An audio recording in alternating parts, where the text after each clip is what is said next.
I'm a forester here, and welcome to the third in a series of videos that I'm calling My Next Gun. I'm making this series of videos for others like me who are fairly new to handguns. As my small handgun collection has grown, I've begun thinking about the differences in my needs and my wants. This baseball diamond to me is the perfect analogy to represent my handgun needs. To you other married men, there's no charge for this advice in justifying your gun purchases. First base is labeled home defense. I saw this as my very first basic need in a handgun purchase. And playing first base, the subject of my first video, is my Smith & Wesson Model 66. And this is in .357 Magnum. This is a dependable handgun that handles a range of loads that both my wife and I can shoot. Second base is labeled concealed carry. And playing second base is my Walther PPS. And that's in .40 Smith & Wesson.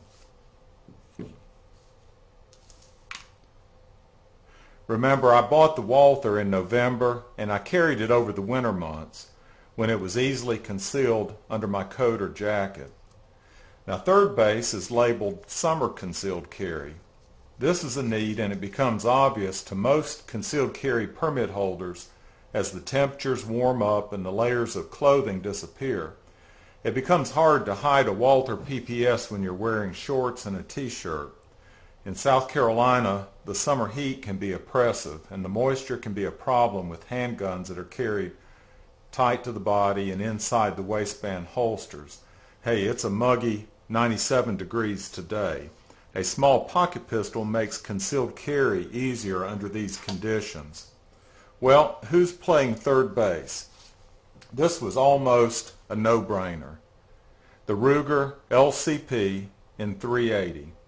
As I talked to others, it seemed like everybody was carrying a Ruger LCP. This was the unanimous recommendation of everybody that I talked to. What makes this the gun that's the right choice for summer concealed carry? Well, for one thing, it's a very small gun. It's smaller than my hand, and it can be concealed in a front, back, or cargo pocket, or even in a fanny pack.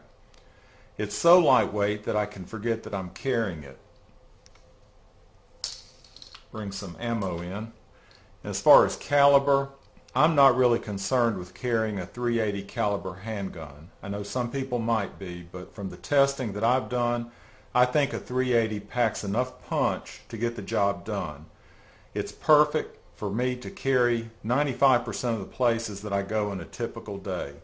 But keep in mind now, I don't just leave this Walther at home. It's usually in my glove box, in my car or truck. So if I'm in or around my truck, I have two weapons at my disposal, a .380 and .40 Smith & Wesson.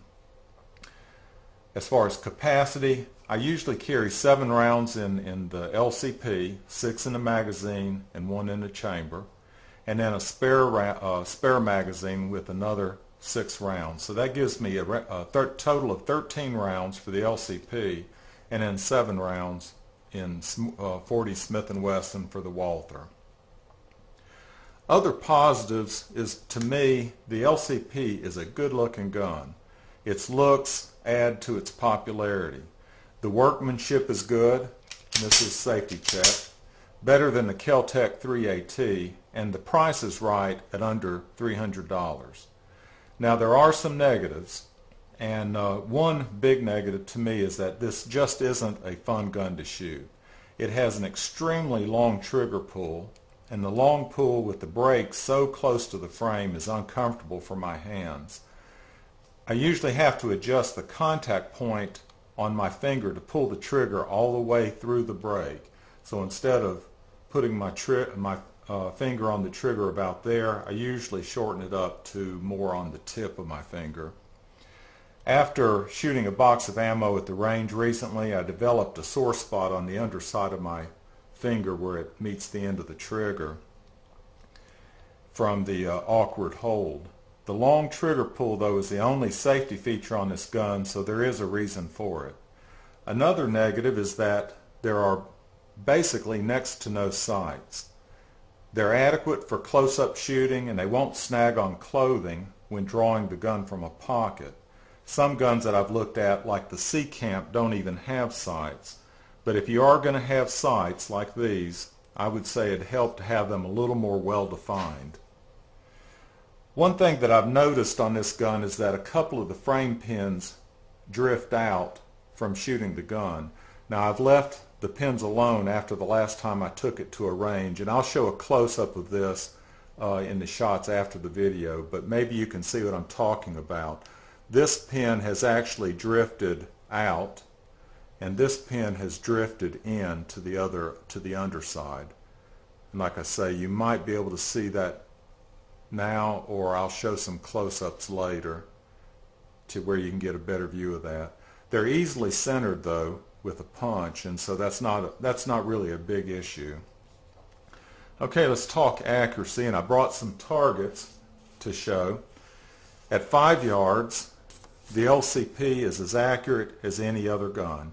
Basically, that's a 1-inch group measured from the point of aim.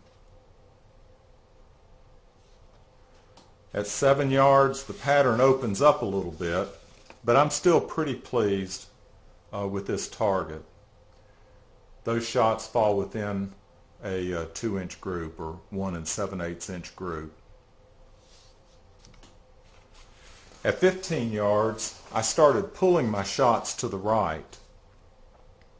Although I was shooting a 5-inch group as measured from the point of aim, all the shots would have scored if I had been aiming at the center of body mass. The most important target, though, is the last one, and some people wouldn't show this target. This was at 25 yards. All the shots hit paper, which is a good thing, but none landed within the target outline. This is a pretty good illustration of the LCP's limitations, at least in my hands. Its intended use is for up-close and personal self-defense, and it performs well for that purpose. But I wouldn't be shooting it at long distances. I've had no major feed issues with the LCP. Sometimes the first round doesn't want to seat all the way in the chamber, but all it takes is just a tap on the back of the slide to correct it. And I think that's partly a break-in issue, and possibly that I don't rack the slide vigorously enough. Have I used this gun as planned? And I sure have. This gun is with me 24/7. I may have one of these other guns available at home or in my truck, but the Ruger LCP is always present and accounted for. Would I have bought anything different in retrospect? No, I wouldn't. I have confidence in the caliber and in the quality of the gun. Because the LCP is so concealable, there's no need to go with a smaller gun like the C-Camp 32, which I have been looking at. So there you have it, 3 of my 4 needs filled: home defense, concealed carry, and summer concealed carry.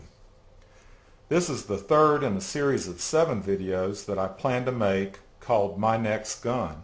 The 4th video will cover the last handgun need before I get into wants. What do you think that last handgun need is? Please subscribe if this theme is of interest to you.